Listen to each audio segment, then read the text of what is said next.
नमस्कार दोस्तों। महाभारत में कौरव और पांडवों के बीच जब राज्य बंटवारे को लेकर शकुनी के कहने पर धृतराष्ट्र ने खांडवप्रस्थ नाम का एक जंगल जो पांडवों को कुछ समय के लिए शांत रहने के लिए दे दिया। इस जंगल में एक महल था जो खंडहर हो चुका था। पांडवों के समक्ष अब उस जंगल को एक नगर बनाने की चुनौती थी। खंडहर जैसे महल के चारों तरफ भयानक जंगल था। यमुना नदी के किनारे एक बीहड़ वन था जिसका नाम खांडव वन था। पहले इस जंगल में एक नगर हुआ करता था, फिर वह नगर नष्ट हो गया और उसके खंडहर ही बचे। खंडहरों के आसपास जंगल हो गए थे। यहाँ इंद्रप्रस्थ नगर बसाने के लिए इस जंगल में अर्जुन और श्री कृष्ण ने आग लगा दी। खांडव वन में अग्नि धधकने लगी और उसकी ऊंची ऊंची लपटें आकाश तक पहुंचने लगी। खांडव वन के अग्नि को 15 दिन तक जलते हुए लगा। इस अग्नि कांड में केवल 6 प्राणी ही बचे थे, अश्वसेन सर्प, मायासुर और 4 पक्षी। आइए जानते हैं अश्वसेन सर्प कौन था। अश्वसेन सर्प तक्षक नाग का पुत्र था। खांडव वन जल रहा था तब उसकी मां ने उसे अपने मुंह में निगल लिया और वहां से आकाश मार्ग में भागने लगी। अर्जुन ने उसे भागते देखा तो उसके फन पर बाण चला दिया।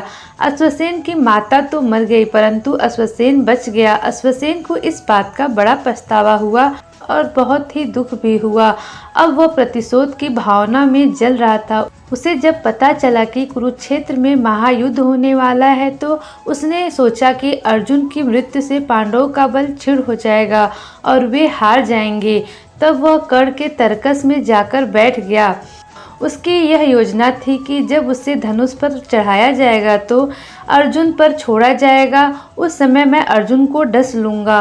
कर्ण को इस बात का बिल्कुल भी अंदाजा नहीं था, परंतु श्री कृष्ण ने अपनी दूरदृष्टि से यह सब देख लिया था।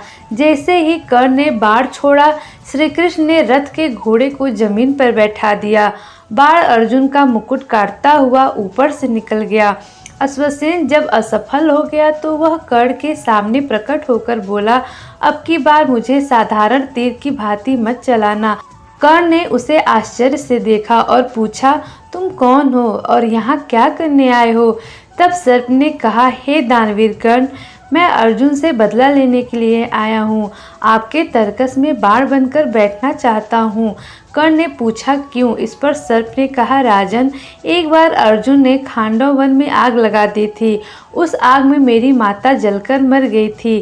तभी से मेरे मन में अर्जुन के प्रति विद्रोह है। मैं उससे प्रतिशोध लेने का अवसर देख रहा था। वह अवसर मुझे आज मिला है। कुछ देर रुककर अश्वसेन सर्प फिर बोला, आप मुझे तीर के स्थान पर चला दें। मैं सीधा अर्जुन को जाकर डस लूँगा और कुछ ही क्षणों में उसके प्राण पखेरु उड़ जाएंगे। सर्प की यह बात सुनकर कर्ण को असहजता हुई और बोले, हे सर्पराज, आप गलत कार्य कर रहे हैं। जब अर्जुन ने खांडव वन में आग लगाई होगी तो उसका उद्देश्य तुम्हारी माता को जलाना कभी न रहा होगा। ऐसे में मैं अर्जुन को दोषी नहीं मानता। दूसरा, अनैतिक तरह से विजय प्राप्त करना मेरे संस्कारों में नहीं है, इसलिए आप वापस लौट जाएं और अर्जुन को कोई नुकसान न पहुंचाएं। यह सुनकर अश्वसेन सर्प वहां से उड़कर खांडव वन लौट गया।